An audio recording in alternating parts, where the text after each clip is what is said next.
In a world where most people watch movies and then forget about them, these brave heroes join forces to watch them again and then talk about them. Join them in their epic journey as they go back in time, a decade and beyond, to revisit and break down films from a vast array of genres. Do these movies hold up over time? Are they classics? Find out on Retro Movie Roundtable. Starring your hosts, Brian Fry, Chad Robinson, Dustin Melbartis, Lizzy Haynes, and Russell Guest. Coming now to headphones in your ears. Welcome all you lords, ladies, and knights to the Retro Movie Roundtable. Welcome to the show where we watch movies and then talk about them.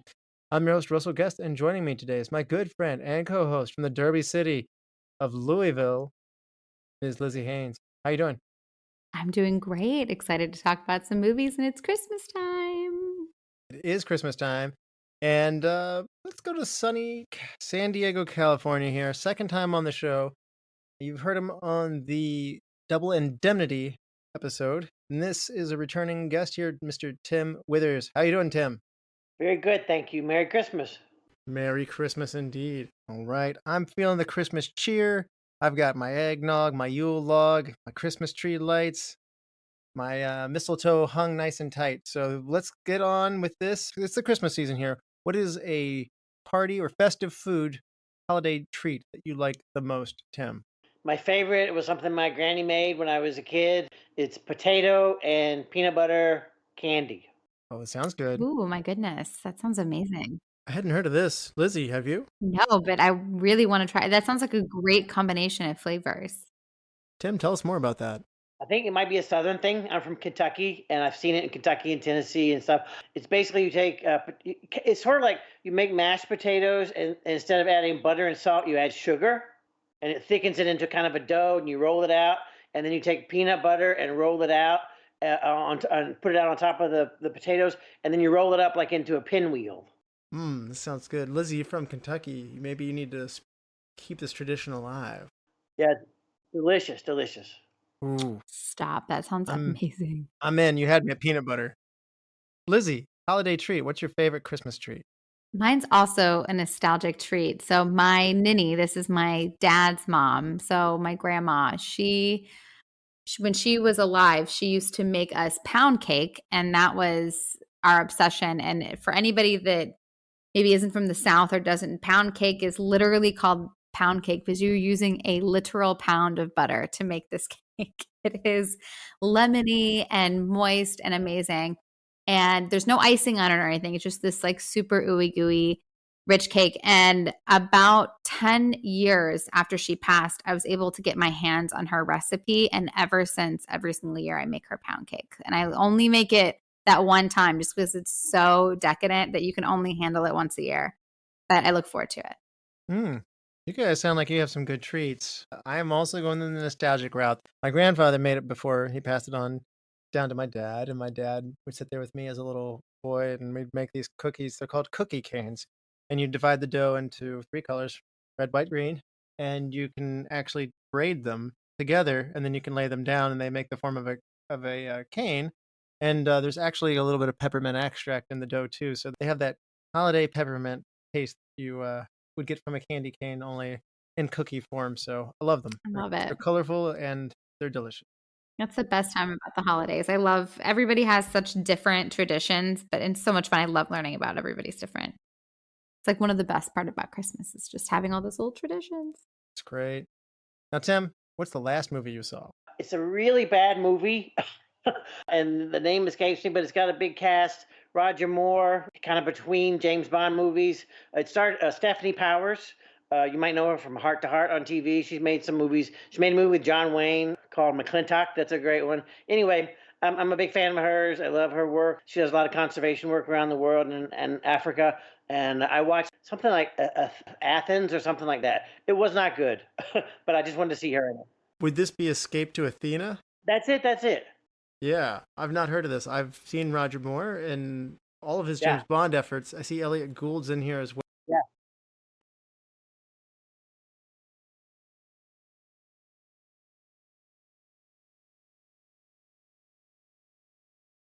I would call it fun, but really campy. Not the greatest writing, but it's a fun kind of a little adventure movie. All right. Yeah. Nice. Nice. All right, Lizzy, what was the last movie you saw? The last movie that I saw was Moana. My entire family is on bated breath for Moana 2 to come out in a couple of weeks. And the kids are obsessed. That was one of those movies, Moana was, where Wilder, when he was about 3, he's 8 now, but he was obsessed with that movie. And we at one point, no exaggeration, watched Moana 3 times a day for probably about a year. I mean, obsessed. And then we had a huge Moana cleanse, like years without watching it. And now that we have our daughter Conley, who's 3 now, and we're like, Moana 2 is coming out. We wanted all the kids to watch it. So we made like a whole event of it last night, and popcorn, the works, down in the basement, and watched Moana. And we're all going to go to the theater next week and watch it. I love it. I like the build up there. Yes. My son has been into superhero movies left and right, and we have done this one once before, but he wanted to see it again. It is The Amazing Spider-Man with Andrew Garfield. This is the Nice. first one, so I think probably the last time I was on, I think I told you we watched the second one. Now we're back to the first one again. I honestly prefer the Tobey Maguire Spider-Man.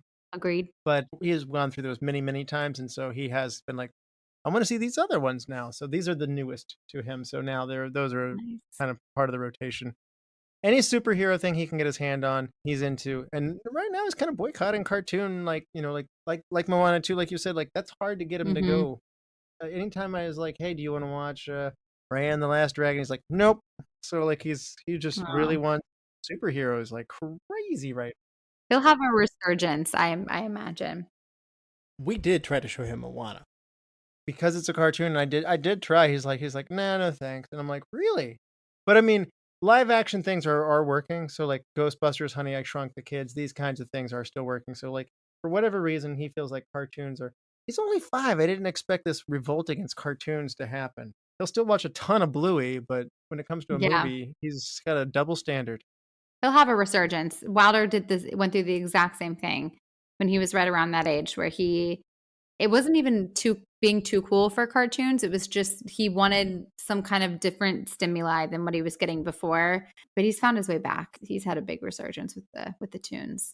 I have a lot of catching up with animated myself. I'm sitting there going like, I wouldn't mind watching some of these. So speaking of things I wouldn't mind watching, I would not mind watching the movie that we're going to cover today again. Lizzy, what are we covering?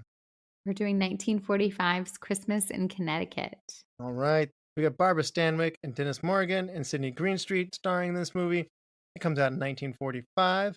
The movie was released 3 days before Victory over Japan Day and 3 months after Victory in Europe Day. So the country is feeling good. We won. Good tidings are here. This movie is budgeted for $864,000. That doesn't sound like a lot. It grosses a whopping $3 million domestically, though, so huge return. Something interesting is this movie was released in August. And despite its August release, it still had a very impressive showing at the box office that year. The number 1 movie from 1945 is The Bells of St. Mary's. I've not seen that one, but I'm interested. And IMDb gives Christmas in Connecticut a 7.3. Rotten Tomatoes gives it an 89%. And the audience score from Rotten Tomatoes gives it a 75%. And it was nominated for the AFI's Top 100 Laughs list. And then also it spawned a remake in 1992, starring Dylan Cannon as Elizabeth and Chris Christopherson as Jefferson Jones and Tony Curtis as Mr. Yardley. It was a TV version, and it was directed by Arnold Schwarzenegger and aired on TNT. I didn't see that one. I'm kind of afraid to watch it, but also, given everything that I just said, that's a strange amalgamation of everything. I'm tempted just to see what what happens when the Governor directs a movie, and what is this remake? I know it's probably not going to be good, but I'm kind of curious. So, but let's go back to 1945 here. Christmas in Connecticut. Tim, I think you've seen this one before because you recommended it to us back when you were on Double Indemnity after the show was over. You were praising Barbara Stanwyck for doing other things. It stuck in my head. I'd never seen it before. And so we intrigued both Lizzy and I. And so here we are. We circled the wagons. Tell us what it was like for you when you first found Christmas in Connecticut. what it was like, and how's it been for you over the years and returning to it now? I would say it's probably been a good 25 years since I saw it. I was always a big fan of Barbara Stanwyck since I was a child on Big Valley, her Western show that she had won an Emmy for in the late 60s. So anything with Barbara Stanwyck in it, I'm in. I want to see it. And this movie is just a real charmer, and she's great in it, and really everybody's great in it. I remember you being a Barbara Stanwyck fan from Double Indemnity. Is this the movie that made you a Barbara Stanwyck fan? No, Big Valley, the TV show, made me a fan, and then I think I've seen almost all of her movies. Maybe there's like 3 or 4 I'm missing, but I'm just a Uber fan, I guess. You cover Double Indemnity with this. Is that your favorite, or is this your favorite Barbara Stanwyck performance of her performances? It's Double Indemnity for sure. Double Indemnity. That was a very good one. We had a blast covering that with you. Now, this movie's been around for a while, 1945. We're coming back to it here in 2024. There's things that have changed. Has your experience changed as you've watched this movie, perhaps as you've gotten older? How's this movie holding up for you? I can watch it over and over. I have actually, I'm pretty much in the habit of watching in July, when everybody says Christmas in July. So I usually get it, I see it twice a year. So I've probably seen it, 15 times probably. And it holds up very well. I like it because I can focus on other things in the story because I know the story by heart. I know some of the lines by heart, but I can pay attention to like this actor's performance or that scene, which was really really well directed or whatever. Instead of enjoying the movie, I can focus in on the movie making a little bit. That's great. So you've seen this enough times that you're starting to appreciate things beneath that, and that's one of the things I love about this show. It challenges us to go deeper and to look at that. So I'm love that you're doing it. You're our kind of people, Tim. So that's great. Thank you. Yeah, I'm glad to be here. Oh, I love it. When a movie is special to you, it's great. But when a holiday movie is special to you, I feel like that is like a separate level of. There's a room within the special room that is even more special, and those are your holiday classics of your family. So this is a holiday rotation movie. You come back to it frequently. Then I love it that you have Christmas in July too, which isn't too far from when it came out. So now, Lizzy, I know you hadn't seen this one before. I remember Tim raised our ears a little bit as he sold it to us, and we both got all the snowflakes and the red and green lights started like coming for us just as he described it. So, what was it like for you on your first time? Oh my gosh. Well, yes. So I love one of the first of all, like one of the reasons why I love this podcast is that, I hadn't watched Double Indemnity until our episode, and I would never have known about this movie had I not come here. And my dad, who is a guest on the Third Man episode, he loves old movies, old classics. And so it's been so much fun to now have like a whole new vertical market of conversation that I can have with him. And I love that you called it comfort food. I love that so much because that's such a good way to refer to movies that bring you comfort. I knew, of course, this is going to be a Christmas movie given the title, but I had no idea what the actual plot was about. I just pressed play. And this movie was unlike any other classic movie I had really ever seen before. This movie was funny. Like, this movie had a camp to it almost that I didn't really know was even possible for that time. Kind of like that, almost like where we recognize that this is a little ridiculous, but we're leaning in and we're just having fun with it. That was something that I've never seen before in a classic movie. So this was a really fun ride for me. I really, really enjoyed it. And I agree, Barbara Stanwyck is just fantastic. I love her. She's amazing to watch on the screen. Mm-hmm. Would you recommend this to anybody else, Lizzy? I think I would. Yeah, I think I would definitely. This is a cute Christmas movie. To anybody that has, especially someone that loves classics, like this should definitely be in your holiday repertoire. Yeah.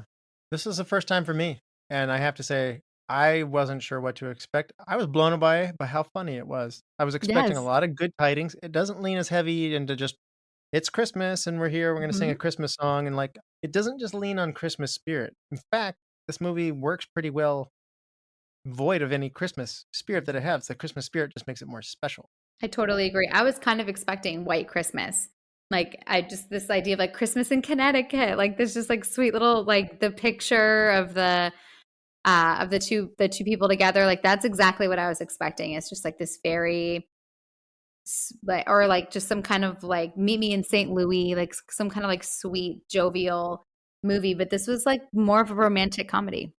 Yeah, and I gotta say, one of the other things that struck me was how good the cast was as a whole, and how this material really, just really thrived on the chemistry of everybody here. So I had an amazing time with this. I absolutely would recommend this to other people. I think there's a lot of various kinds of Christmas movies out there. There's everything from like, the Bad Santa kind of thing to Yes. like the Elf and to Christmas Vacation, Home Alone. I mean, this one kind of has a sweetness to it that I Mhm. really enjoyed, and I think it actually adds to my holiday repertoire in a really nice way. That I just said like, man, this diversifies my holiday collection of things that I love, and that's great. That means that hit a special spot on my. I will be buying this movie probably. So, Yes. and so Tim, you had me. I bought Double Indemnity when we covered it too. So you're 2 for 2 on making me want to buy the movie. So we are going to spoil this movie. You don't want to spoil it for you, so definitely we'll be back after these messages. What happens when two modern film fans go back and rewatch all the old classic films from yesteryear to see if they hold up? You get the Classic Film Jerks podcast. Find the Classic Film Jerks podcast on all the major platforms. Lizzy, for those who haven't seen Christmas in Connecticut since 1945, do you want to refresh people's memories? Yes. Elizabeth Lane, America's treasure in all things cooking and homemaking, is a syndicated columnist for a magazine all about good housekeeping. She has just released her Christmas issue, a flourishing article about times on her quaint farm in Connecticut with her husband and young baby. The article has caught the attention of Jefferson Jones, a war hero who dreams of a Christmas at home. He writes to Elizabeth's publication asking to spend Christmas on her farm. Her publisher is thrilled for the PR that this will bring to the magazine. There is just one problem. Elizabeth Lane is a fraud. She writes her articles from a New York apartment and has her meals prepared for her by her chef friend Felix.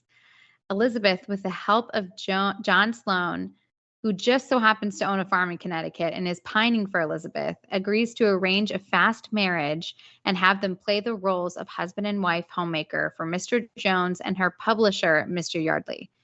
All is seemingly well until both Elizabeth and Mr. Jones catch feelings for one another, and Elizabeth must come clean. In a moment, Elizabeth loses her job and her love, but quickly regains it all and more after all truths are revealed. Christmas ends with Elizabeth and Mr. Jones preparing to marry, and how excited he is to marry her in spite of the fact that she can't cook. All right, Lizzy, that is a great plot summary, and I'm feeling the good tidings here. So, Tim, let's go to you. I am not that versed at the time. Is this kind of within the formula of kind of these Christmas kind of movies that we would get at the time, or is this necessarily something that is unique for the era? I think if you look at Bells of St. Mary that you mentioned before, there's a couple of other Christmas movies from like 40s and 50s. I think this one is almost more like half Christmas, half romantic comedy. Just because, the relationship between the two leads is so cute. The second they lay eyes on each other, they fall in love. So it's just a matter of time, just like with most romantic comedies. But I think it's a great mixture. And as you guys were saying before, it's really funny. Yeah, it's just a lot of talented people made this. Yeah. So I think one of the things that's really interesting in it is, I think our co-host Chad actually did not necessarily enjoy it. And he said this is like any generic Christmas movie, although I guess that it did what it did first. And I think Chad's being a bit of a Grinch to some degree. I think Lizzy has put it that way, and I think that's right. I think it's interesting. There's a template that the big city woman leaves the big city, goes out to the country, finds small town guy, and then strikes up a romance with her, leaves her big city life behind at Christmas time. And this is the Lifetime Christmas movie format. And I will admit, this kind of fits loosely, not directly, 1-to-1, that mold, but it executes it so much better. There's actually funny stuff happening. That's the difference. A lot of romantic comedies will lean heavy into just the charm of the lead two actors, and that's all that you have, and they don't write enough comedy into it. And so often you get to these really hard to, like, just it's a big blow up necessarily that you must overcome. The big blow up's not so big here. It's been mounting. It's been well formed. It makes all the sense in the world. It comes to a head. They even take an extra couple turns where, Barbara Stanwyck's character sees that the other guy is engaged himself. And so nobody storms off angry with the formulaic, like, storm off and from an easily avoidable thing that if you just communicate your way through it, it'll get through it. So I have to say, this one doesn't feel cookie cutter to me. I feel like if this were the cookie cutter that made all the cookies, we would have a lot more good cookies in the world, because this is a lot more enjoyable than what I think Chad wrote this off as. I agree. I think, I totally agree. There was at one point towards the end of the movie, you're waiting for the other shoe to drop. You're waiting for Jefferson Jones to figure all of this out and how it's going to go down.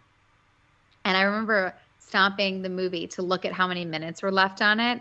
There were like 11 minutes left. And I was like, how is this going to get tied up in 11 minutes? But they do it so quickly because they really, I think they understand that at this particular point, like, the movie is really about the silliness of it all, and that it kind of goes without saying from the moment that they lock eyes with each other, they're trying to communicate, like, these two are going to end up together. We're not going to make it super dramatic. This movie is supposed to be fun. So they spare us of all of the soul searching that Jefferson, like, and nowadays there'd be a whole montage of him, like, walking on the streets, like, all sad and heartbroken, and then having, like, kind of like that, like, Harry Met Sally moment, where, and then he's, like, running and racing to get back to her. It's, to me, that's what you see a lot in more modern rom-coms, and they just kind of spared you of that. They're like, we're not going to take ourselves too seriously here. The ball's going to drop, and Jefferson Jones is going to be like, you know what, this works for me. I'm actually kind of flattered that she went through all this trouble for me, and so I'm going to go in there and I'm going to mess with her a little bit, and then afterwards I'm going to, and then we're just going to end up happily ever after. It's going to be great. I love how quickly it wraps up. It is so neat and clean. Tim, let's talk about this here a little bit. How much of this is getting by on the charisma? You said you're a major Barbara Stanwyck fan. How much of this is on the success of Barbara Stanwyck as well as Dennis Morgan? I think it's the whole cast, to be honest. I would love to talk a little bit about the supporting cast. Stanwyck's the lead, of course. She's the movie star, but the supporting cast really carries so many of the laughs and moving the plot along. To me, it's kind of like a bedroom farce almost, but without all the sex. Because you have this person talking to that person about this plot detail, and then that person doesn't know this person is what this is happening. It's just, I think it's just laid out and just plays out brilliantly for most of the movie. Yeah. I would say that is the stage-like quality of this movie. I could see this movie being really funny on a theater stage. Because you don't need a lot of scene changes if you make a cleverly designed set where you have the kitchen in one side of the stage, and then you can turn and go into that little den room, like, where they get married, or try to get married, I should say, like, over on the side. Like, this could be really fun with the set design to do this. This would do really, really well with a play, and I would like to see Christmas in Connecticut, the play. But to your point, that's a good quality for this movie to have. Like you said, everybody's injecting your own thing. I think that's an astute point there. The cast is really strong, and they bring their own things. I think, for a stick in the mud, John Sloan, the guy who wants the Elizabeth so badly, even though she doesn't want him, he's really funny how hard he's trying, and, like, he goes with this huge ruse to, and he's seemingly thought of everything right down to borrowing a child for this to work. I was walking on the treadmill when I watched this movie. I almost fell off the treadmill. I'm not even kidding. I was like, there's just a baby on the bed. Like, where did this baby come from? Why is there a baby just left completely alone on an adult-sized bed that is clearly old enough? Russell, you have kids, it's like, clearly this baby is old enough to roll. We just leave. And then she's like, where did you get it?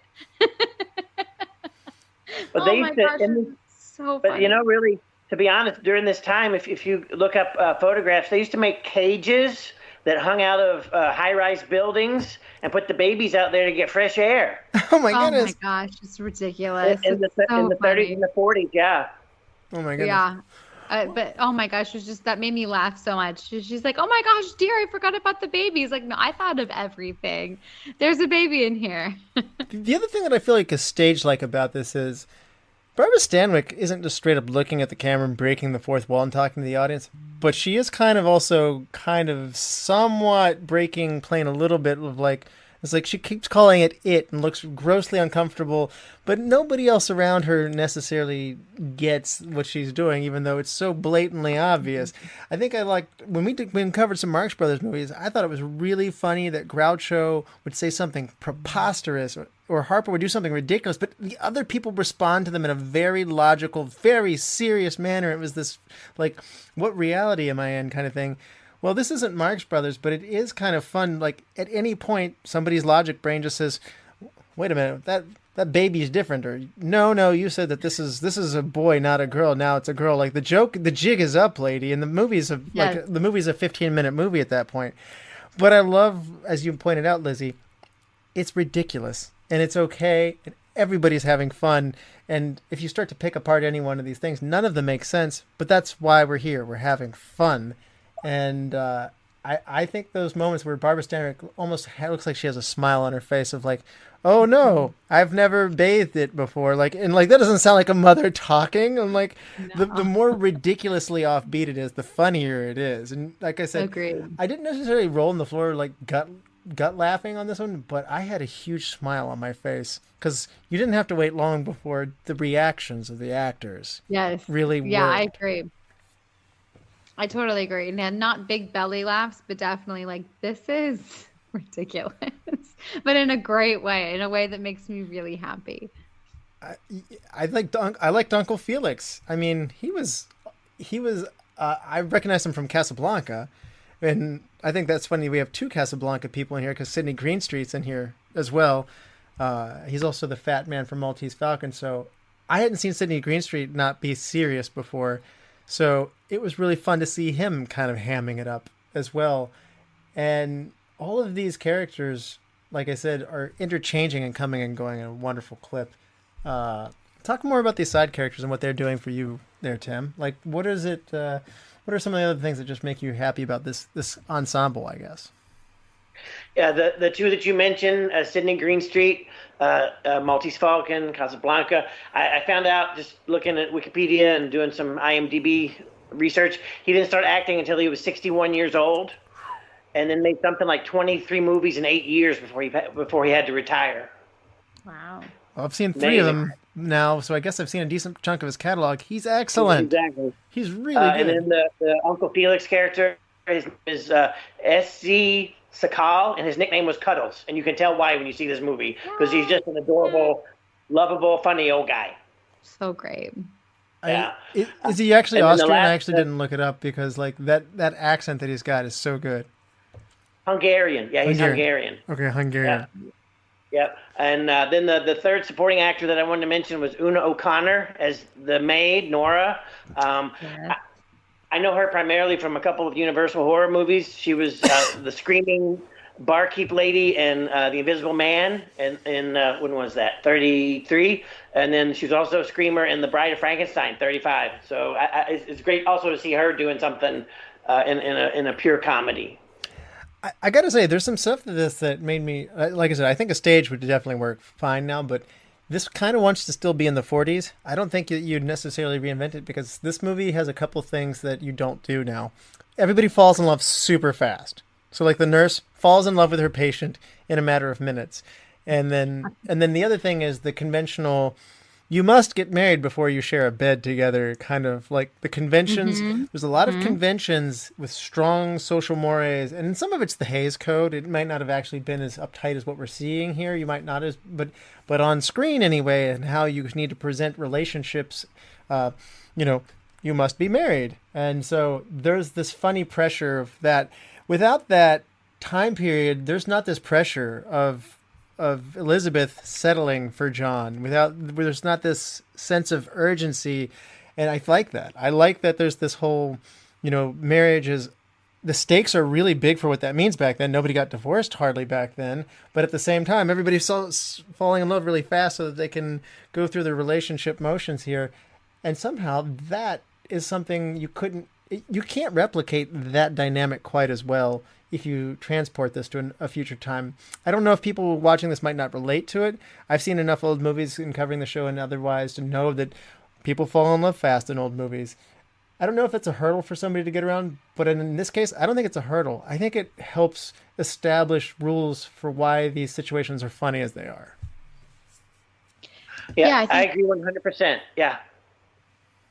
Yeah, and because it's a comedy, I think that they understand too, like that them falling in love fast really yields them to do the purpose of what they came to do. Like, this isn't supposed to be a straight up romantic movie. Like, it's supposed to be funny. So I think that they want to communicate to the audience that these two people are falling in love, but kind of save the like kind of warm and fuzzy, gooey love stuff for a totally different genre. Another thing that I thought was interesting was this Martha Stewart type character.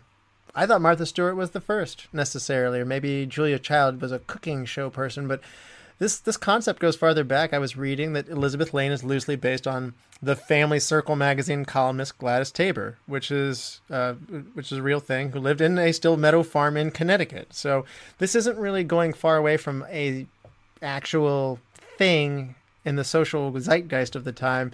So Smart Housekeeping is a play on the women's magazine Good Housekeeping here. So, I mean, I don't necessarily pick up on these cues. I take them for what they are, but I was just interested to find out this was a thing.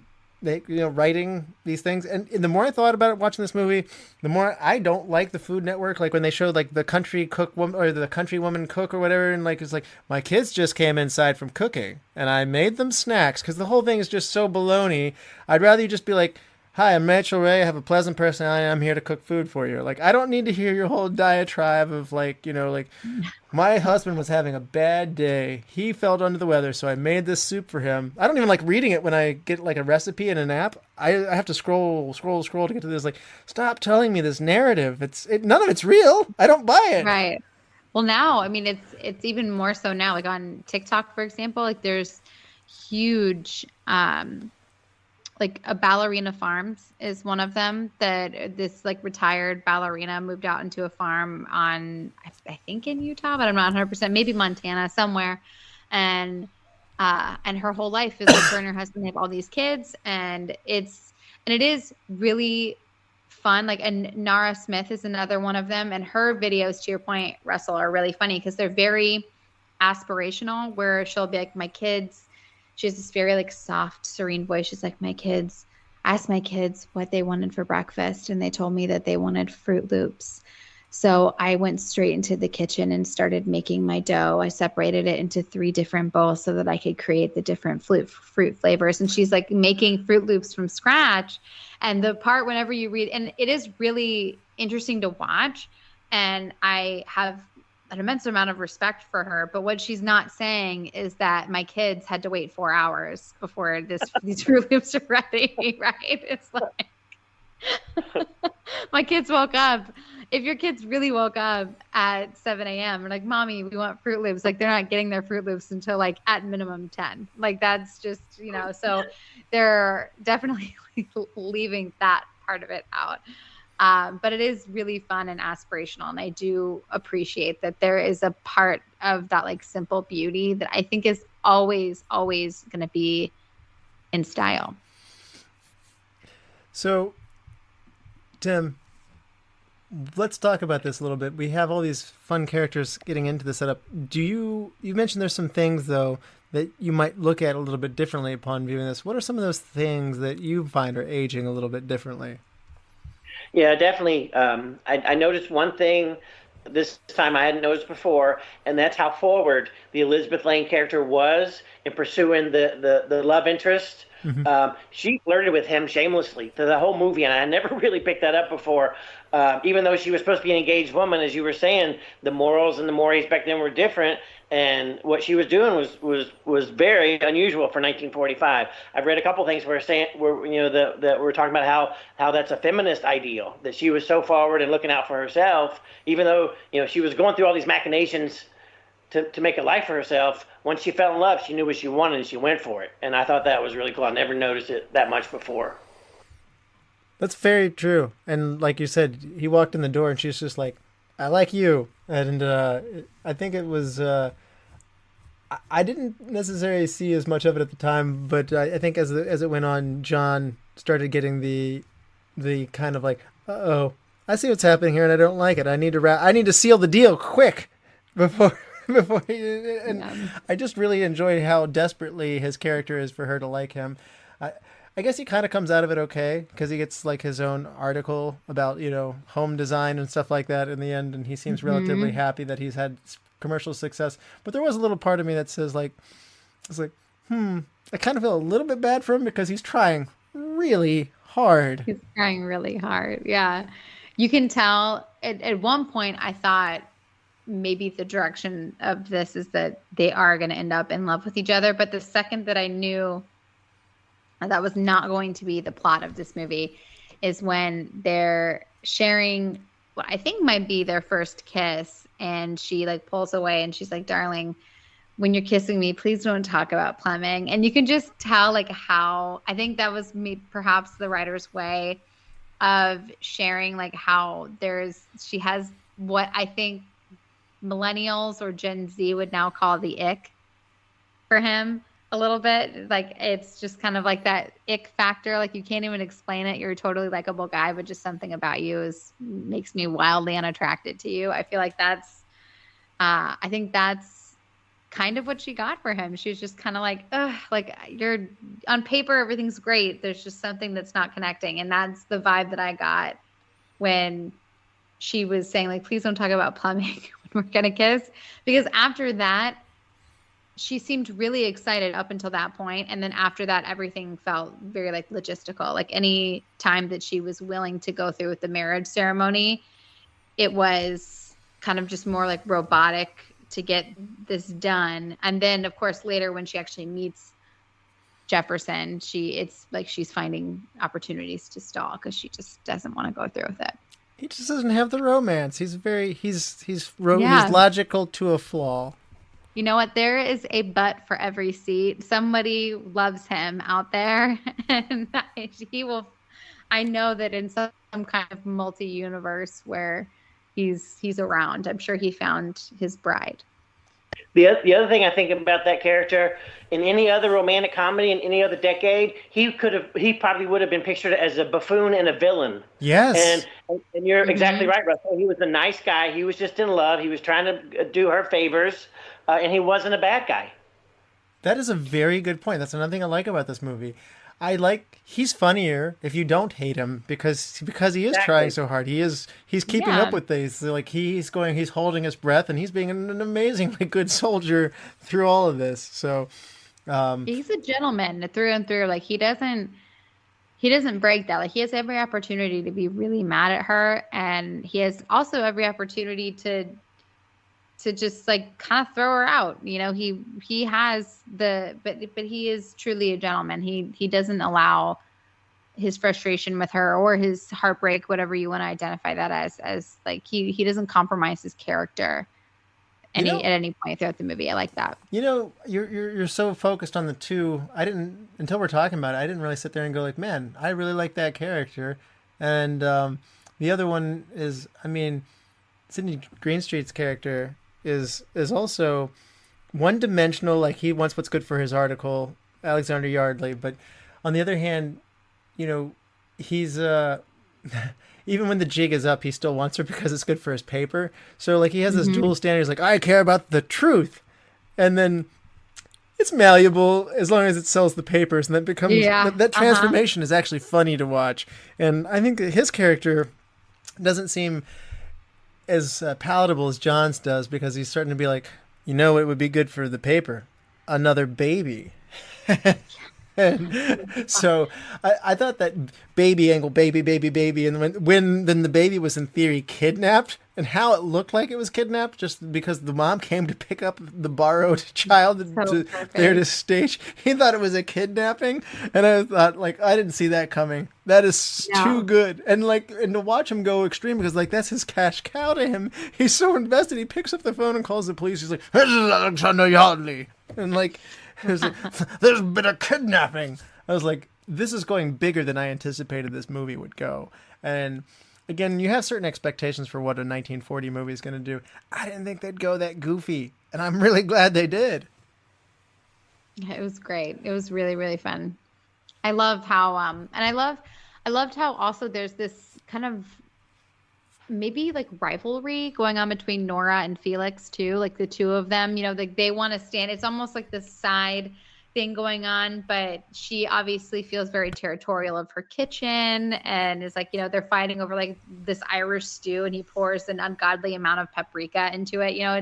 They're just kind of sitting there arguing, and I think that was kind of a fun thing. I see so many elements in modern movies that I've watched later on that have come from this movie. Like we actually at one point during our break were talking about The Notebook, and I won't give away any spoilers about The Notebook, but one thing that I did mention is that the kind of third person in that love triangle is also a really great guy. And I imagine that had to have been maybe pulled perhaps like some kind of inspiration from this movie. But then the rivalry between Nora and Felix gave me like massive Parent Trap vibes. Like all of my millennials out there will recognize like I forget the butler's name, but then you have like the Chessie on the other side of it that get together and they kind of like have this like head banging rivalry at first, and then they become friends afterwards. And I think that's just, I loved all of the side little plots along with, of course, like the actual love story. Yep. And I want to go back to Barbara Stanwyck again, because I mean, she's going to be a big part of this. She was in Billy Wilder's Double Indemnity right before this, so this is the year after that. I gotta say, this is amazing. Like, she even brought her costume designer from Double Indemnity, Edith Head, onto this one and wanted her with him because she made her look really good, and so she wanted to stick with her. And she is very fashionable in this, again, as you would expect somebody in that position in New York writing this highly prestigious article that, high profile, kind of thing, wearing a mink coat. That makes all the sense in the world that she would still have that glamorous look. But Barbara Stanwyck here is so different. Tim, you introduced Barbara Stanwyck to me. I didn't have the name recognition. I hadn't seen any movies with her. Double Indemnity was who I saw, and I saw this icy, cold, calculating, very smart, manipulative, conniving woman in a bad blonde wig. And here, I would totally, if I had not paid attention and covered it for the show, I very easily could have not connected this as the same actress. The transformation from role to role is quite dramatic, and I'm really surprised she was A, that good at being cold, but B, then able to turn it over and be so warm, funny, charming. I mean, she's a liar. She's a fraud. She's nothing she said. There's nothing you should like about her, but it's on her personality. This movie relies on you liking her, and just as much as Double Indemnity relies on her luring you into something very, very bad. I can't believe how diametrically opposites these are and how good she is at both of them. That's exactly why I recommended it, because that versatility kills me. I would say if you look at all four of the movies that she was nominated for an Oscar, which she never won, one of the biggest crimes in Oscar history in my mind, all four movies are incredibly different and show four different aspects of her talent. And plus, she was able to do musicals, other screwball comedies, westerns. She could do it all. Have only seen two movies, and I'm seeing a huge amount of range already. I don't know about you, Lizzy. Yeah. Do you like her better in the noir femme fatale role, or do you like her better here in the homey, warm feeling, or are you just amazed that it's all one person? Oh, gosh. Well, I'm definitely amazed that it's all one person. I think Man, one thing that she has going for her is that in Double Indemnity, she's definitely just rotten through and through, 100%. But nonetheless, there's something about her that you feel drawn to her like a moth to the flame in Double Indemnity. Like, you recognize that she's wicked, you recognize that she's bad, but she has this magnetic quality to her that allows you to kind of almost put yourself in the shoes of the main character in that film, where you can appreciate how he was able to get himself in such a sticky mess. And that's really hard to play. You know, being a really likable bad person is hard. And because even when she was at her worst, you still found yourself somehow like loving to hate her, is kind of how I'd put it. But then in this movie, you know, on paper, she's not that great either. You know, she's a liar. She's a fraud. She is fooling America, and she's coming up with this gigantic ruse. So like on paper, she's still kind of a bad person, but she's so kind of flighty and flaky and silly, and she doesn't take anything seriously. And that almost allows you to have a little bit more grace with her. And I think that's potentially harder to act, like that idea of like, the chips are set up for you to dislike me, and I'm going to win you over and make you fall in love with me and root for me. I think it's really, really hard. I'm incredibly impressed with her range, because to be able to do one or the other in and of itself is remarkable, but to be able to do both it's like she's rare, very, very rare. I love her, watching her, but I'd have to say, I think being able to do the comedy is probably harder. So often a romantic comedy will get two very good-looking wooden acting performances. Sometimes the actors can go on and do other things, and they're capable of more, but somehow with the direction tells them, these are the lines you're going to stay between, and it's almost just like, you know, you're Kate Hudson and you're Matthew McConaughey, and, you know, you're just show up and look good, and that's all this is going to be. Even though clearly both of them are capable of much better performances, this movie lets a lot of acting through. I felt like I was watching clips of Saturday Night Live characters cook in front of the crowd, or I Love Lucy, like where there's this chemistry and this give and take and going on, and nothing seems flat. Everybody's flexing and adding to the mix, and I think that and she's leading it. It's carried on her back really well. Again, like I said, if this were the cookie cutter, we'd have a lot more tasty cookies. And I wish more movies would look very carefully about the ingredients that make this really special, because it is special what you're getting out of this. I think the direction by Peter Godfrey is really good here. The pace is really good. It does not overstay its welcome. It doesn't go through major lulls. And when you need a change in the action, it does so. I felt like I got done with this movie and I just had a big smile on my face and I wanted to watch it again. And I got to say that is good storytelling and good performances. So, as much as this is a cast-driven movie, and comedies often do get by on the backs of their cast, I got to say it's all orchestrated and paced out really well. Talk about Peter Godfrey and what he's doing here. Does he give you the Christmas vibes there, Tim? Yeah, I agree with what you said. I think it's not, you know, the greatest movie ever made in terms of direction, but exactly what you said. It tells the story. It keeps moving along. Everything's charming along the way. And absolutely, yeah. That's why I watch it in July, for Christmas in July, because I think it's one of the best Christmas movies out there. And I'm partial to Stanwyck, of course, but I still think the cast and everything is wonderful. It seemed like the cast had a good time making it. From what I've read, Barbara Stanwyck was very demanding and tough on her cast. Like she's pretty serious at what she does, but on the other hand, everybody likes her, so everybody likes working with her. She's very professional in that regard, and so that plus Peter Godfrey and Sidney Greenstreet. So Peter Godfrey, the director, Sidney Greenstreet, the guy who plays Alexander Yardley. They're both veterans of the London theater scene, and so they had developed a very strong friendship in that production, and they would keep the cast going back and forth with their chemistry and their big personalities, telling stories, spoofs, making jokes with each other, and letting others in on it. And so these two big personalities themselves, from what I'm reading, and at this point in time, not everybody is always having these wonderful stories. Sometimes you're put together with who the studio tells you to work with and all that stuff. it seems like this was a fun movie to be on the set for, which that doesn't necessarily gauge whether I like the movie or not. Sometimes the road to making it.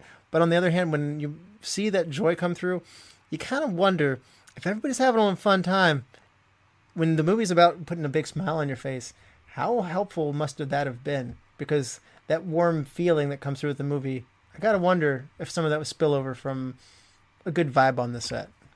Yeah, I think to me, it's always more enjoyable to find out that everybody had fun on set. I know personally it's a totally different movie that goes in a totally different direction.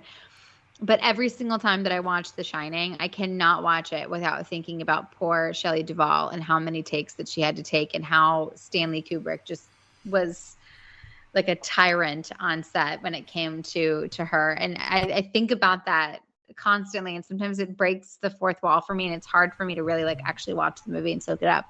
But on the contrary, when I watch a movie where you can tell that everybody had so much fun, you just kind of feel like by watching it, you get to be a part of that, by feeling the joy that they also too felt while filming it. It just makes it feel like more of a universal experience.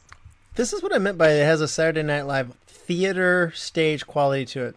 It looks like Barbara Stanwyck has a smile on her face a little bit, like I'm enjoying what I'm doing. Mm-hmm. It looks like Jefferson Jones is made happy by watching her as he's talking back and forth, and it's reciprocated, and like there's this good-natured energy.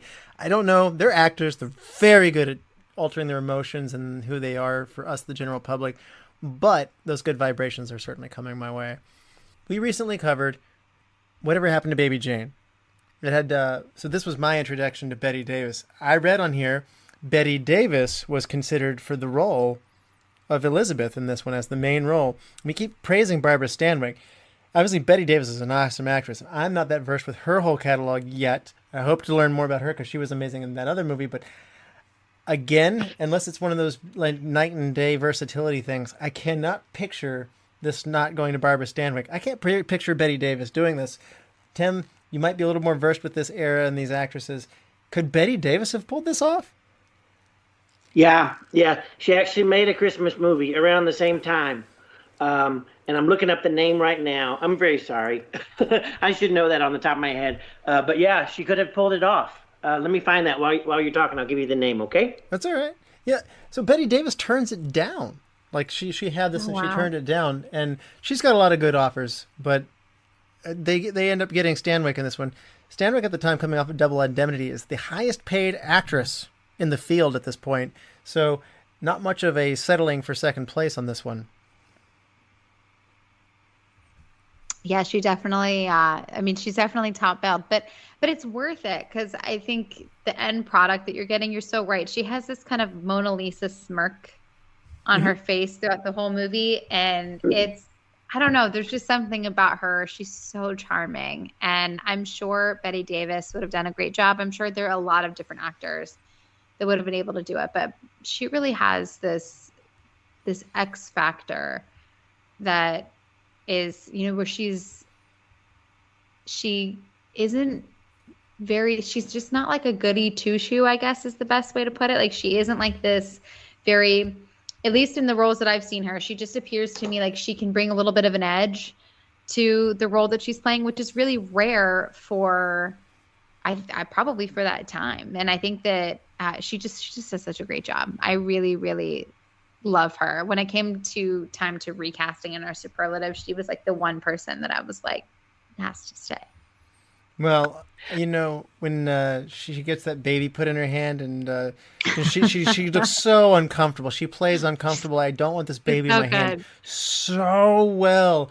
And the relief at like, oh yeah, I used to bathe my sister's kids all the time, and it was like, you did? Like the giant, like please take it. Like I found Russell, I did find the name of that Bette Davis Christmas comedy. Yes. It's called The Man Who Came to Dinner. Well, I'd be curious to see Bette Davis's range. So 1941, so right before, 4 years before our movie tonight. She was really, really charming and funny in that. I was surprised too. Well, again, these actresses sometimes have great range. Bette Davis is also a great actress. I'm having a hard time, like you said, Lizzy. I've seen some other great actresses from various eras. it's hard to sit there and just tell you, like, from any era, who I'm plugging in there to do what Stanwyck does here with such great effect. Like, if you said, I want to do a modern day recasting, who would you put in there to even try and get this kind of outcome? I'm not really. Sandra Bullock to pull it off. You think Sandra Bullock? That's not bad. Yeah, that's a good choice. You've thought about this a little bit, Tim. So I myself was a little bit stuck and sitting there going like, I don't know where you go to do that. But I like Sandra Bullock. That's a good choice. Sandra Bullock would be a good choice. I think Reese Witherspoon probably could do a pretty good job. I think, is it Chad that doesn't like this movie, Sweet Home Alabama? Is that the movie that I can't remember? Maybe I've never seen it. Which one of our co-hosts one of our co-hosts dislikes that movie, but it's kind of more the exact opposite, where she's kind of cosplaying as a big city girl when in reality she's a country girl. So it's kind of like the exact opposite, but I think she could probably do it. I don't know. I'd have to give that some thought. To me, it would have to be somebody who can really lean into the comedy, but give you that range, that I kind of like that Mona Lisa smirk, like that smart humor. I agree on Reese Witherspoon. Yeah, I could see that too. Yeah, I wish I had some names to throw into this, but I keep coming up with nothing. But I don't think that works or as well. But I mean, that just speaks to what a good job this is done here. So, going back to the general feel and the feel of the Christmas, this movie does necessarily not hit you over the head with the Christmas. They do decorate a Christmas tree. There is a little bit of singing. It is obviously snowing. The Christmas is not grossly overt on this one. Like when we covered Shop Around the Corner, I was very immersed in the world of Christmas, and maybe it's just because we're in storefront windows and commercialism and all that stuff when we were doing that. But I found myself going like, on the holiday meter scale, or the Christmas spirits scale, Tim, this movie, like you said, is largely good enough to just watch in July on its own, just genuinely. How much Christmas spirit do you get from this one? Mm-hmm. I think I agree with you. It's more the background settings. It could have been set in the summer, although it does give a reason for Jefferson Jones to want to be in the holidays in a home with a home-cooked meal. So I guess that's the only connection, really, that I can even see. Maybe. I was impressed with these sets, though. I expected some of this was shot outdoors, but I guess I didn't. Once I knew that it was all on a set, I started looking at all these details more, and I was like, no, it's a set. I get it. But it was a lot better than a lot of the other sets I've seen. Maybe the fact that it's in black and white can help with that a lot. Actually, probably does help with that. But that farm scene, the exteriors, even the sled ride, and all this stuff, it's all done on a set. And I'm sitting there going like, that's pretty good set work. I mean, it's a good looking movie. I mean, it's not like Citizen Kane, but I mean, it looks good.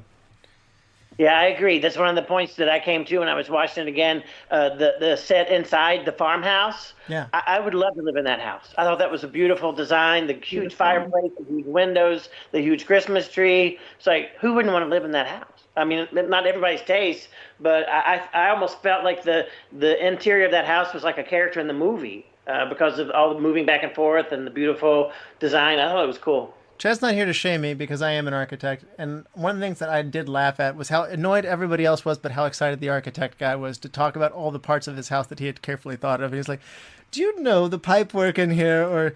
And you notice you didn't hear any sound because of the insulation and stuff. So I got an extra little snicker out of each one of these things for all the moments where you work very hard, hours to figure stuff out that nobody even notices. And if you've done your job, nobody will notice them. So you want so badly to point them out. It's like, hey, did you notice how there's no outlets on this wall?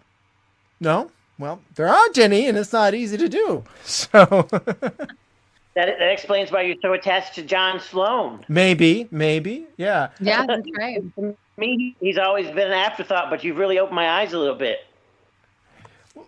Again, this movie doesn't work as well if you don't like him. So I think you nailed it too. Of like a lot of newer movies would give you a distinct reason to not like him for some reason. Like maybe he would oogle another woman or something like that, or just maybe he's embezzling money or something from like a children's charity or something really bad that you would know, like, oh, this guy's unpalatable. So it's so obvious. So, again, the wardrobe at the time, we talked about Edith Head going this one. Is Barbara Stanwyck pretty awesome and stylish in this one? I mean, like, I kind of thought some of these things she seems incredibly formal. Like, I don't think of this being, if you're playing the Martha Stewart, I thought she was done up to look awfully formal, I thought, of many scenes. There was one scene where she was in a more domesticated 1940s look, but a lot of it, she looked incredibly prim and proper. Oh, I loved it. I thought it played so, like, the juxtaposition of it played so well to the fact that she's like a fish out of water being at the farmhouse, because, you know, she's just so chic. She has her fancy mink coat, and, you know, she looks so gorgeous, and yet has written, and everybody is expecting her to be in a kitchen flipping flapjacks, and it's so funny. I thought that the wardrobe yielded perfectly to painting the picture of, like, the actual, like, imagination versus reality of it all. I love the cut away of the flapjack actually hitting a ceiling and sticking to it and then leaving Yeah. dough on the ceiling. I wanted so badly for Sydney Greenstreet to be down there, like, snacking and then looking up and then noticing, is that dough on the ceiling? Like, Yeah. and I love the look that Felix gets when she does actually, when everybody's watching her, that's the one pancake she does flip, and, like, Felix is like, yes. Felix is so much fun. I enjoy how he's like this. He picks up on everything that Elizabeth is feeling without saying. And when she doesn't like John, he just cousins. He's like, "You're marrying her?" Like, he looks horrified. Like, Oh, I loved him. He was one of my favorite elements of the movie. I thought he was just so darling and sweet, and you can tell that he really loved Elizabeth, and, like, he was kind of even though he was silly, he was also her voice of reason, because he knew that she didn't want to marry John and that wasn't going to be a good love match. And so he was kind of looking out for her in the background the whole time. Like, he was her Jiminy Cricket, if you will.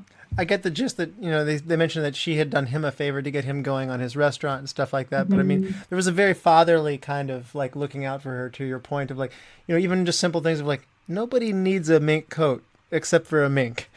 Yeah. Like, I mean, like he's, like you said, that voice of reason, that down to earth thing. I think a lot of movies will put a quirky side friend character that don't offer much beyond just being quirky or, like, a couple of laughs. That didn't, like, you like him, and, like you said, you enjoy him, and the connection feels real there. So, Agreed.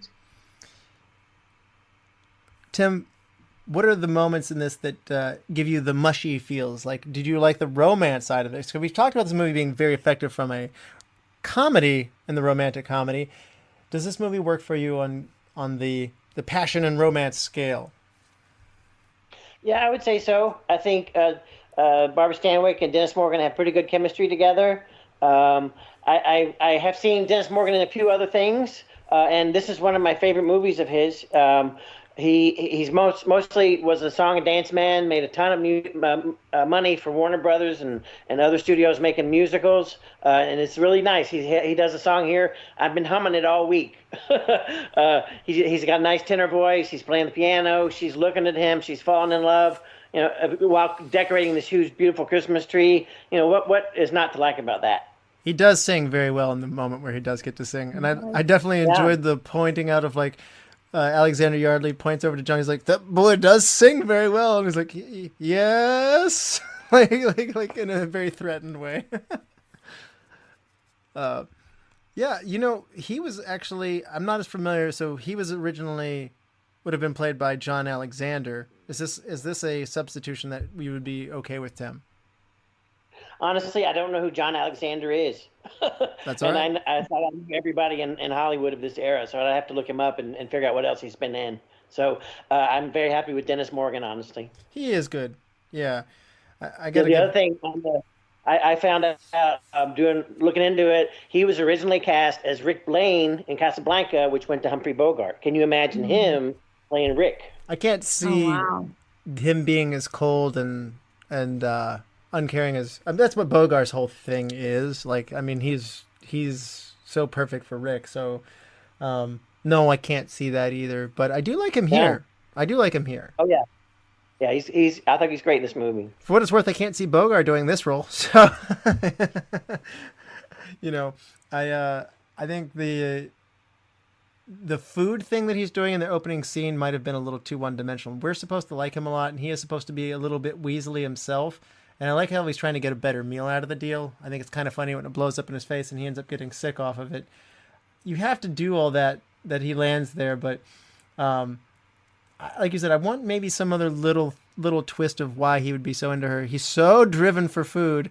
We don't fully get the full gut punch when he's like, "Wait, you don't cook?" That was just a small thing. Like, I'm already in. Like, he really likes food, and that's his draw to this character who writes this magazine so much. So he puts it aside relatively easily at that point. But for a guy who's so food fanatic, he's in awfully good shape. Yes, right. So studio head Jack Warner, this was done at the movie War Times, was cutting everything as much as possible. So there were some fun redos here. This is the same mink coat that Joan Crawford wore and her Oscar-winning performance in Mildred Pierce. And the set, I did not recognize it right away, but I have seen this movie. This is the same set. The farm set is from Bringing Up Baby. Oh, nice. Yeah, with Cary Grant and Katharine Hepburn.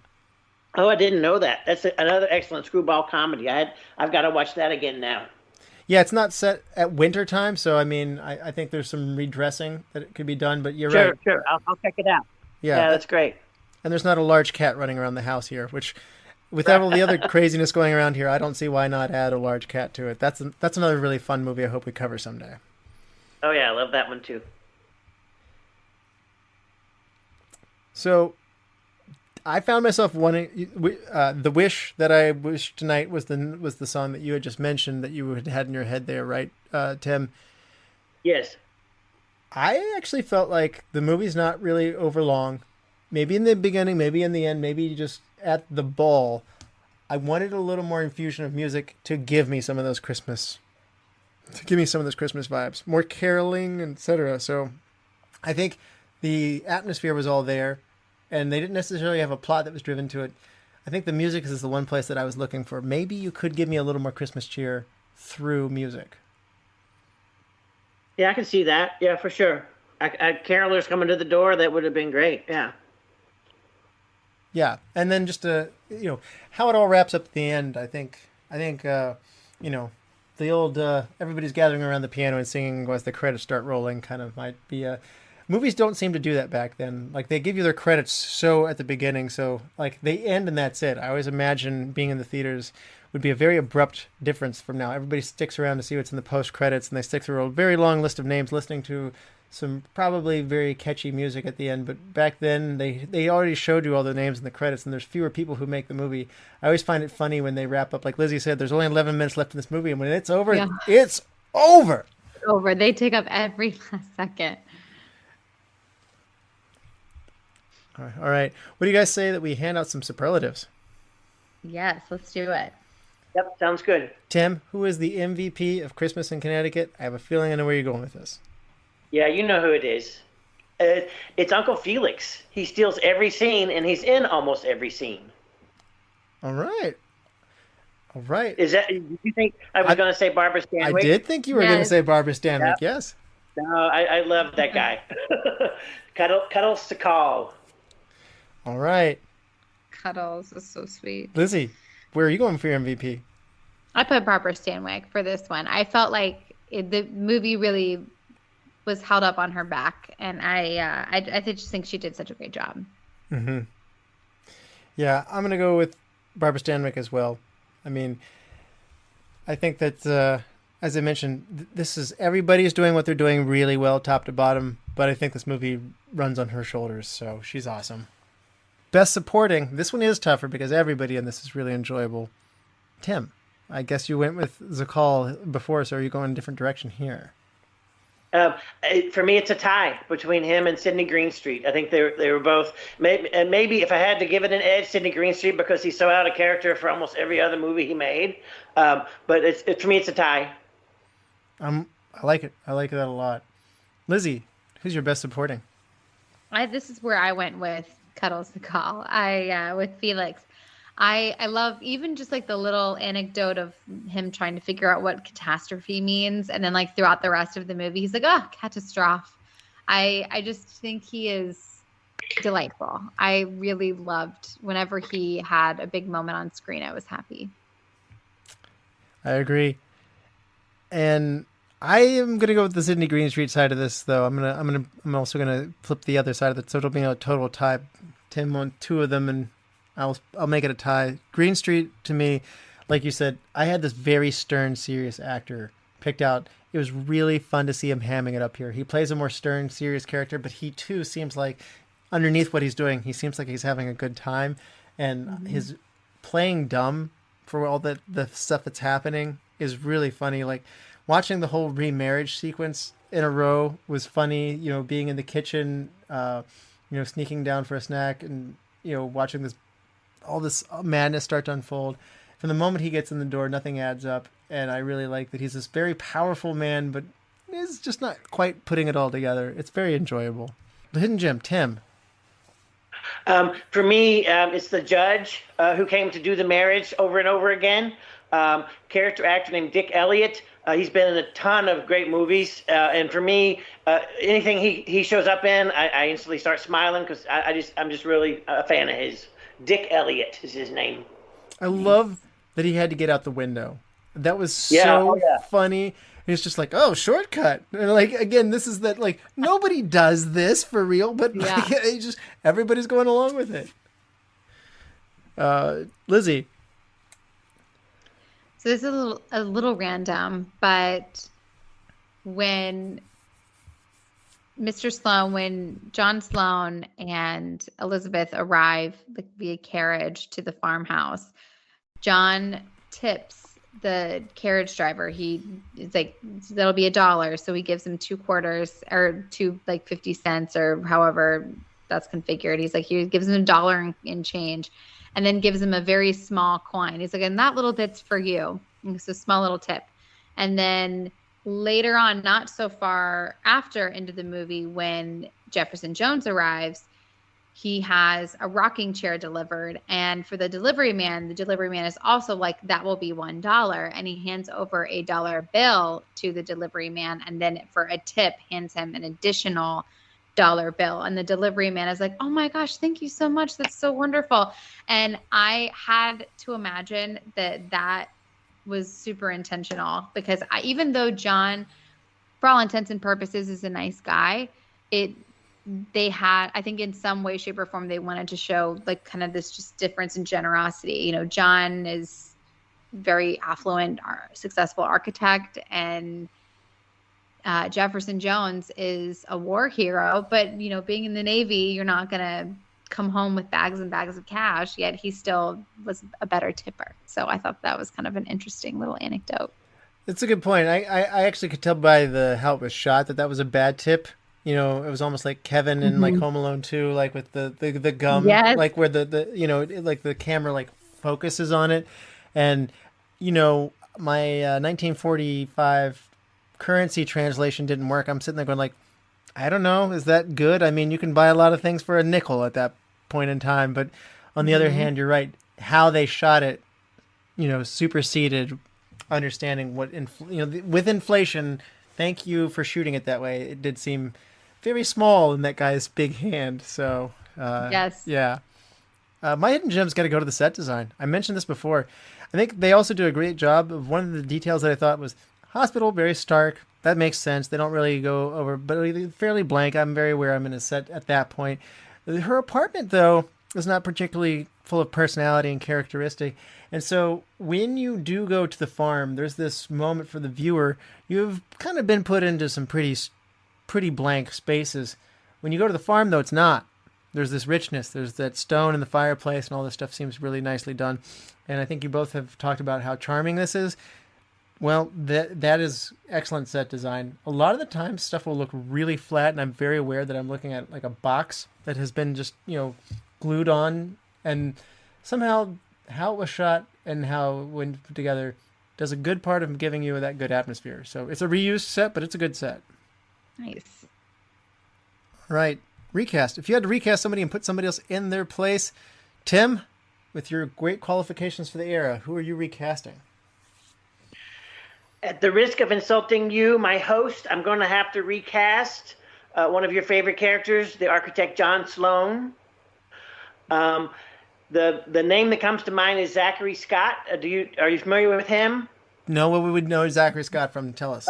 Yeah, he made 2 great movies with Joan Crawford. He was in Mildred Pierce, slimy, smarmy guy. I believe the murder victim in that, but it's been a while since I've seen it.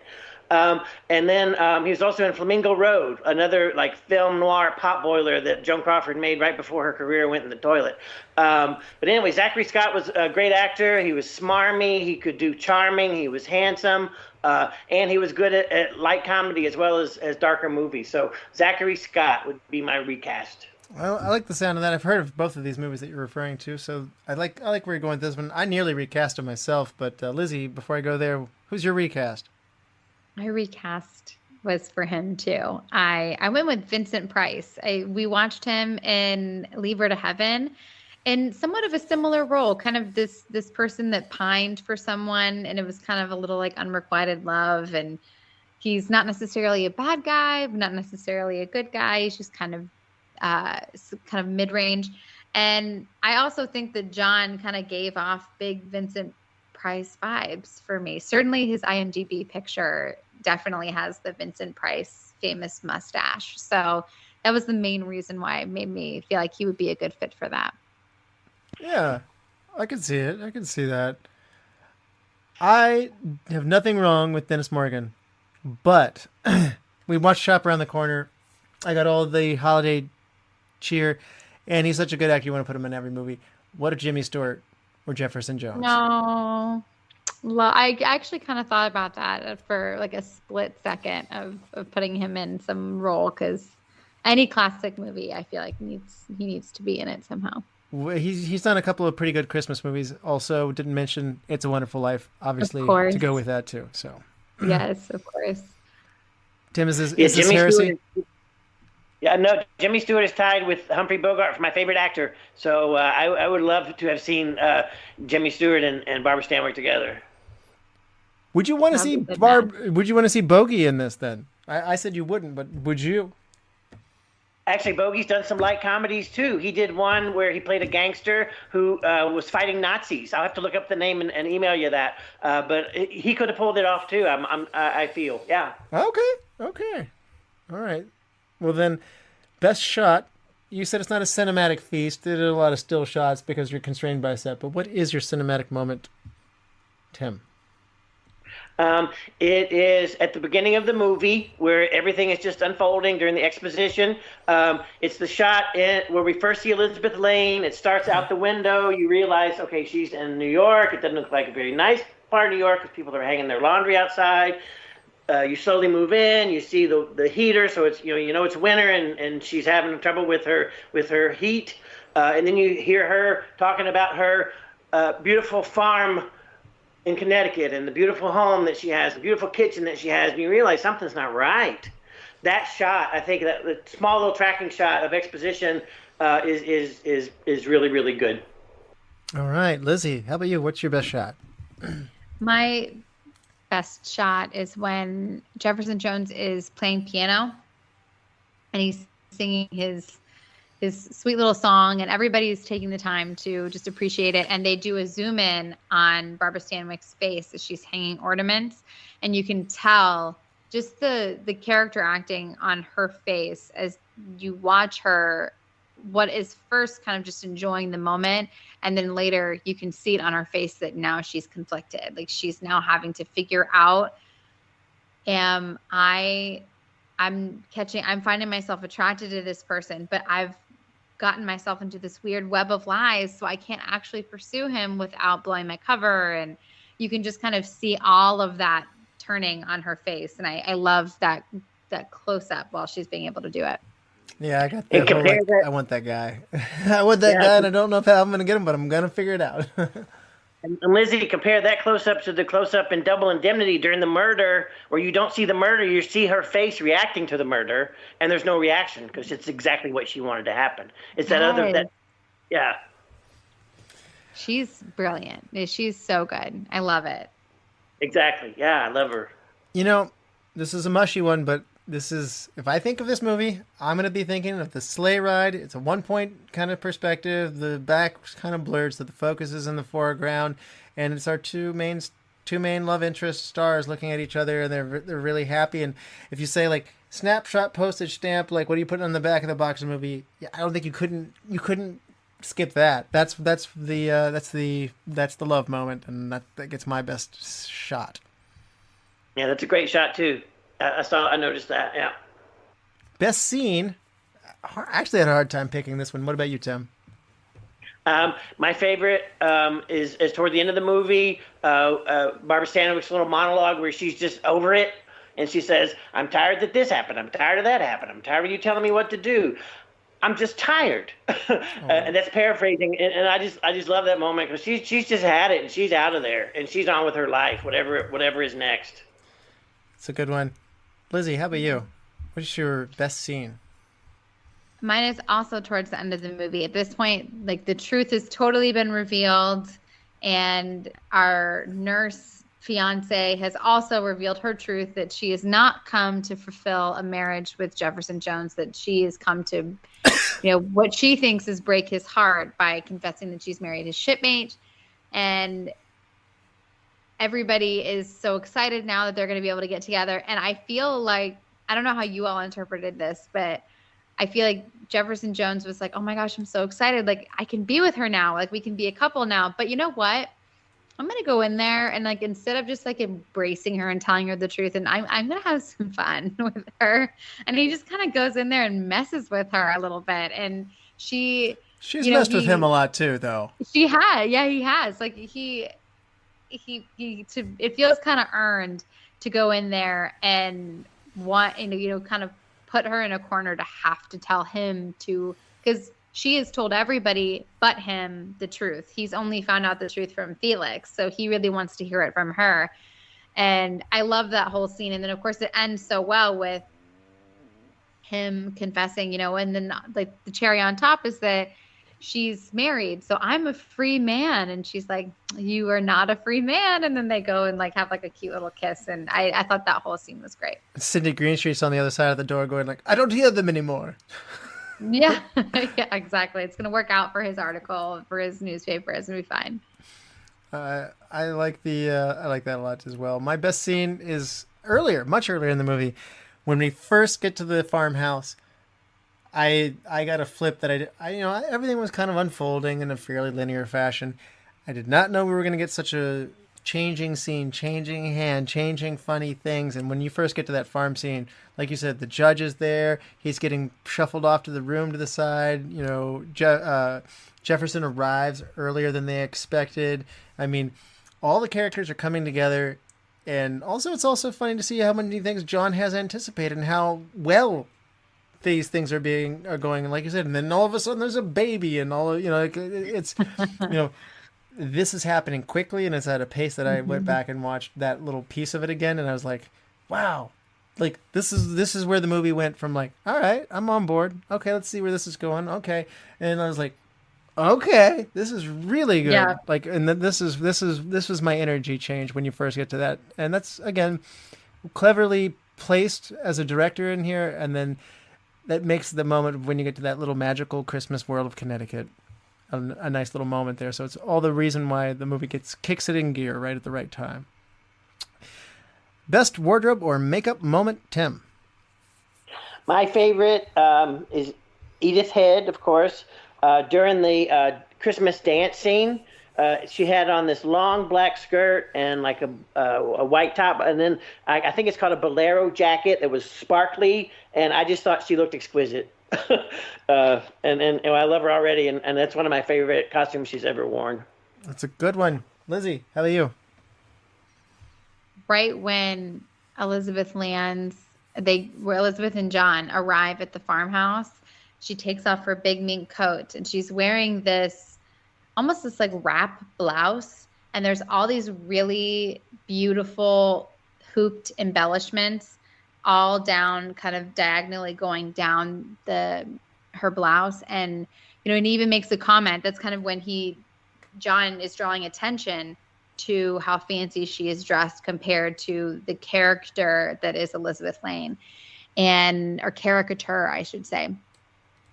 And I loved that piece so much. It just felt so chic and beautiful. And honestly, that's one of those timeless 1940s pieces. Honestly, same with the one that you mentioned, Tim. She dresses really timelessly. Like, I think you could really, truly see somebody wearing that to me, that just felt like a timeless piece. To a Christmas party. They could go to a Christmas, exactly. You really could. Yeah, absolutely. I went Barbara Stanwyck as well, and Edith Head as well. No surprise here, but mine's early in the movie. When we meet Barbara Stanwyck early on, she's typing on a typewriter. She's got this like white shirt on, but there's like this interesting deep V cut on it, and like it's got like these layers and such. It's really unique looking, and she's got like a black skirt and like kind of like a leopardy kind of like belt sort of thing. And it's definitely her uptight city get up before she, the Lifetime movie depicts the career woman kind of moment or whatever in the big city. But I like big city Barbara Stanwyck. She looks I don't know what to say. Like she had a cool look. Like she kind of like, I'm in charge, but also I'm classy. I got it all put together, and I she maintains the classiness and elegance throughout the movie. But I just think maybe it was that introduction where I think I paused and wrote it. I was like, hey, that's awfully cool to be just sitting there writing in a typewriter. You normally would think of yourself in sweatpants and and like a flannel shirt and your hair, like you don't have to look that way when you're typing. So Edith Head said you do have to look that good though. So Tim, change one thing. We know you love this movie, but we're gonna make you change something about it. I had to think about it a long time, and I would like more Una O'Connor as the housekeeper Nora. I like that. Yeah. She has a big moment where she thinks that these two are unfairly canoodling in the same bedroom, unmarried, and then she finds out, it wasn't what it seemed. And so that was a good moment. But you're right. I'd like some more of her. I really like her and Felix dynamic. I want more of those two in particular bickering over how the domestic care needs to be taken care of. So, Lizzy, if a movie ever needs a sequel, it was this one. Lizzy, change one thing. I think the whole storyline with the nurse, I don't think that needed to happen. I think they could have lopped that whole part out and had, maybe he's in the hospital and he's still they tried showing it on the raft that he's really into food by his daydream. And I think there were definitely ways that they could have gotten him. Maybe he just stumbled upon the magazine himself and wrote in on his own. But I think the idea that he has to manipulate the nurse in order to, I forget exactly what his shipmate calls it, but that basically flirting his way to get what he wants. The old Magoo. Magoo. That's right. So I feel like even though it was charming, I appreciate why they wanted it to add kind of an extra layer of kind of like mud to the stickiness of the web of lies. But I think I ultimately think it probably didn't need to be there. They probably just could have had him just arrive at the farm in another way. Oh, see, I could see cutting the boat scene that the movie opens up on, where you actually see him out at sea, and you can just let them know, I've been out at sea, and you can establish that just through exposition and just talking about him coming in. But wow, cutting the whole hospital out. How would you get him there? If who writes the letter to say you got to give him a good holiday if you don't do the hospital? I think he could write it himself. Maybe I think he could probably write it himself, or maybe his shipmate writes it for him because he knows that his shipmate, all he really wants is a good Christmas, and he doesn't have anywhere to go, and he knows maybe he's a fan of the magazine, and I don't know. I think there's a bunch of different twists and turns, and then I think the nurse's thing of deciding to write for the purpose of he needs to experience what a good home Christmas could be like if that's the case, why wouldn't you just invite him to your house? I was going to say, nothing wins a man over like sending him to another woman's house, so that her gymnastic skills and prowess will definitely put yours to shame. I mean, that'll win any man over, right? Exactly. Come see. Can I make a comment just real quick? Yeah. I completely agree with you about the nurse in terms of the beginning of the movie, but it adds that extra level of twist at the end. It does. You're right. Yeah. So you wouldn't have that. Yeah, you really wouldn't. I feel like it makes it all, you take a messy situation and make it even messier. So it's in a good way. So I agree. Yeah. I appreciate the element of why it's there. Another good thing about it is it establishes that he's a bit of a scoundrel himself, and he likes that about her. He likes that he likes that she's been pulling the wool over everybody's eyes because he himself hasn't been that forthcoming either. Yeah, maybe that's why they did it all along, is so he could be like, we're not so different. Might change one thing.